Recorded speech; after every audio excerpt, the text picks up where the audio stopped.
comment tu t'appelles? Jean-Claude. Jean-Claude Allard.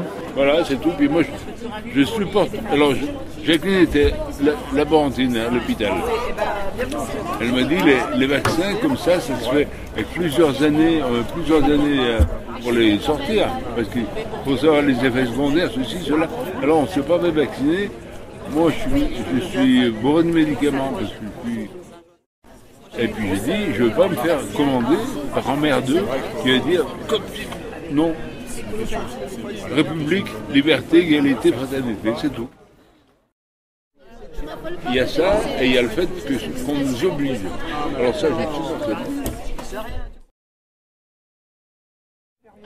Oh, un grand parcours, mais voilà, quand on sent que la liberté est en jeu, que la liberté individuelle, collective est en jeu, qu'on commence à dériver sérieusement vers un apartheid, en France comme dans tous les pays, tous les pays occidentaux, on va dire. Dans certains pays même c'est gravissime, beaucoup plus qu'ici. J'ose espérer que ça va s'arrêter avant de plonger comme en Australie par exemple, ou dans certains États des États-Unis. Une folie.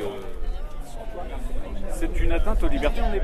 Enfin, moi je suis né dans un pays qui s'appelle la France, qui est le pays des droits de l'homme, soi-disant, qui est le pays des libertés, qui est le pays où tous les hommes naissent libres et égaux. Et puis d'un coup, on nous décrète, parce qu'il n'y a aucune loi qui a été promulguée, c'est uniquement des décrets qui ont été promulgués pour contrecarrer des lois supérieures qui nous disent qu'on est tous libres et égaux, et d'un coup, vous êtes libres et égaux, comme disait Coluche, mais pas tous. Il y en a certains qui sont plus égaux que d'autres.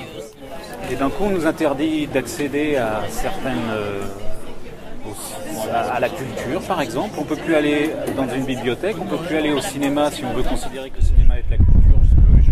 Pas, mais peu importe. Voilà, on ne peut plus aller boire un coup entre amis parce que d'un coup, on n'a pas plié sous le joug d'une injonction de il faut vous faire vacciner avec un vaccin qui n'est pas un vaccin.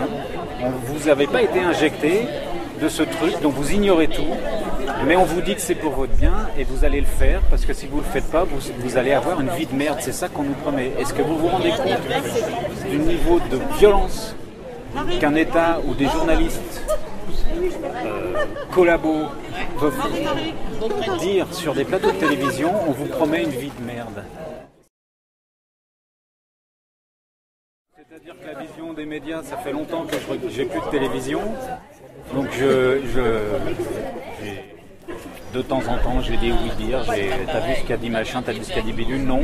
J'ai passé un bon moment avant ces manifestations contre le pass sanitaire à manifester avec les Gilets jaunes, à manifester dans d'autres manifestations.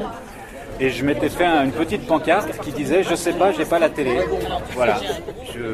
Me racontez pas vos conneries, je veux pas les entendre. Je les ai assez entendues, j'ai arrêté tout ça, et j'ai commencé à revivre sans la télé. Et je pense qu'on peut vivre sans ça, on doit vivre sans ça. Éteignez la télé, c'est le premier geste sanitaire que vous deviez faire. Le mouvement des Gilets jaunes, je dirais peut-être c'est un mouvement social de précarité ou de pauvreté, voire même d'extrême pauvreté, de gens qui n'ont plus rien à perdre et qui du coup ont manifesté à un point qui était inimaginable, qui aurait dû s'arrêter bien plus tôt sous les balles en caoutchouc ou les coups de matraque. Ça a été très très violent et ça a surpris beaucoup de monde. Voilà, on pensait que ça allait s'arrêter et puis ça s'est pas arrêté, ça a duré plus d'1 an et demi. C'était voilà, un très beau mouvement à mon avis, qui a été aussi manipulé forcément comme tous les mouvements, qui a été dissous un peu de l'intérieur, mais qui est toujours là. Ces gens-là, ils sont toujours là et puis nous on les rejoint parce que la classe moyenne en fait petit à petit est poussée vers le bas, parce que l'idée, pour moi qui suis que considère ces inclus comme un conspirationniste, moi je me définis comme quelqu'un qui pense que la vie est une conspiration. Conspirer, ça veut dire souffler ensemble. La vie entière est un grand souffle. Ça va pour la nature, ça va pour les êtres sociaux, les animaux, ça va pour les êtres humains. Nous conspirons pour faire avancer des projets communs.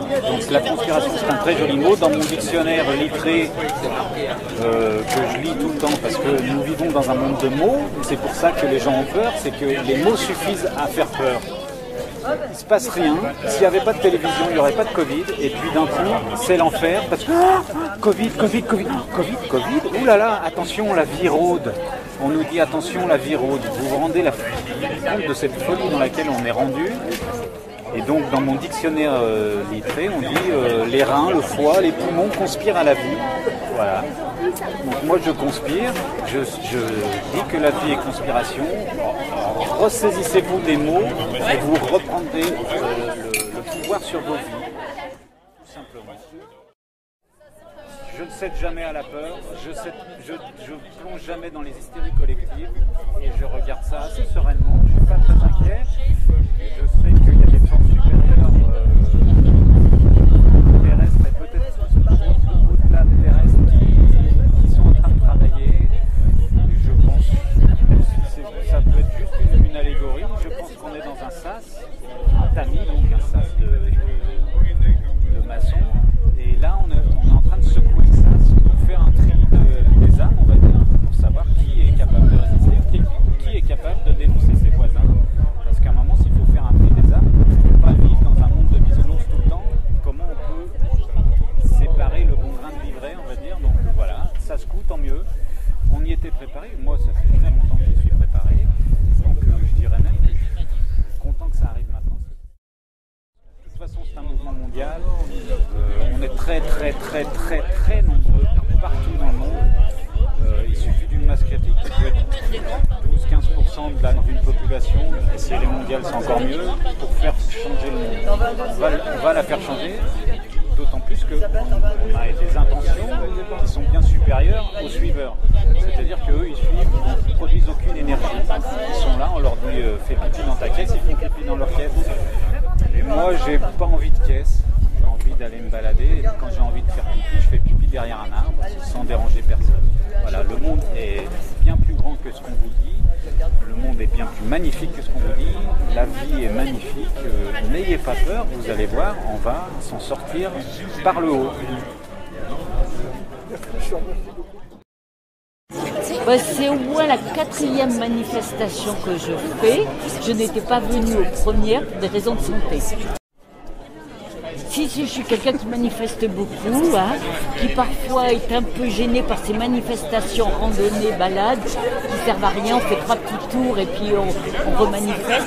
Mais là, j'ai senti qu'il y avait un mouvement populaire très fort, comme les Gilets jaunes, qu'on essaye de l'amalgamer avec d'autres mouvements soi-disant d'extrême droite. Non, c'est un mouvement qui est transversal, je connais pas toutes les tendances, mais c'est un mouvement très fort.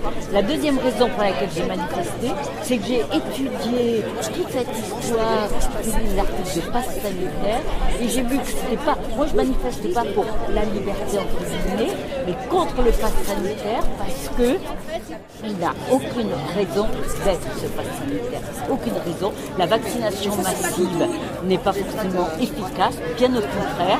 Les vaccins ne sont pas inoffensifs, bien au contraire. Et il y a d'autres alternatives. L'Institut Pasteur de Lille a proposé d'autres choses. Pour moi, c'est assez comparable parce que c'est un soulèvement du peuple sans organisation syndicale, sans organisation politique. J'ai rien contre.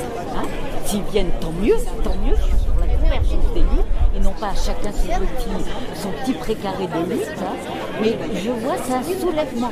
L'autre, c'était parti d'une taxe, mais c'est allé beaucoup plus large après. C'était un ras-le-bol contre cette société. Et là, c'est pareil, ça part d'une passe sanitaire, des soignants qui n'ont plus de, c'est plus grave encore, qui n'auront plus de revenus. Et c'est le peuple qui souffre. Voilà. Alors, moi je le regrette, hein, je suis syndiquée, donc je crois encore au syndicat, mais je regrette beaucoup leur position. Il n'y a que qui peuvent dire le pourquoi. J'ai écouté le rassemblement, les explications qu'ils ont données là pour mercredi à la ATP-Net citoyenne, et je ne suis pas convaincue évidemment par leurs explications. Moi je le regrette, j'y vois comme une espèce de conformisme, je peux le trouver. Moi ce que je regrette le plus, il semble urgent dans la situation actuelle, c'est de faire des collectes, de faire du soutien financier aux personnels qui n'ont plus de revenus. Et ça, je regrette que les syndicats qui ont la force de le faire, c'est pas individuellement, c'est compliqué, n'aient pas lancé dès le mois d'août une immense collecte.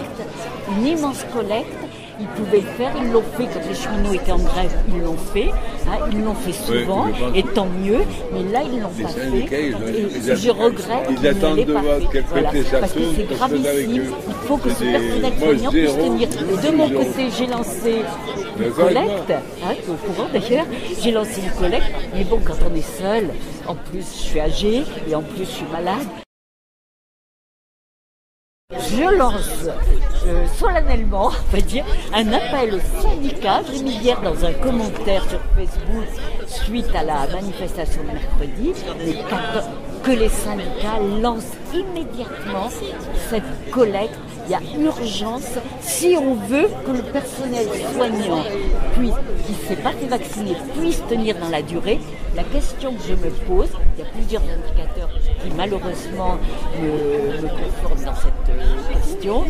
Est-ce que les syndicats soutiennent réellement, sont vraiment contre l'obligation vaccinale? Je me pose la question. J'ai vu un paragraphe dans leur tract qui m'a posé question, qui demandait de proroger, voilà. Quelle issue on peut trouver? Il faut me prêter une boule de cristal, là. Voilà, non, je sais pas. En fait, je sais pas. Il faut se battre. Il faut se battre. Moi, pourquoi je me bats aussi? J'ai oublié une chose. Je viens d'apprendre que j'ai 2 grandes victoires. Je peux dire j'ai incité.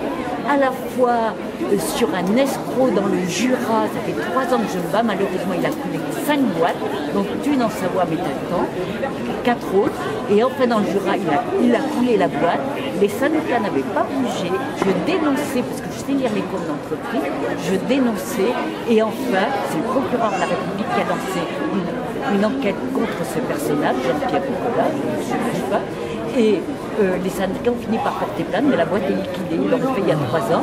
Deuxième victoire, Tournier à Courchevel. Ça y est, il y a une enquête qui vient d'aboutir et qui dénonce de manière définitive, que Tournier est bien responsable de l'incendie qui a tué les saisonniers. Donc c'est important de se battre, je donne ces 2 exemples, on va finir parfois par gagner. Ok, ça.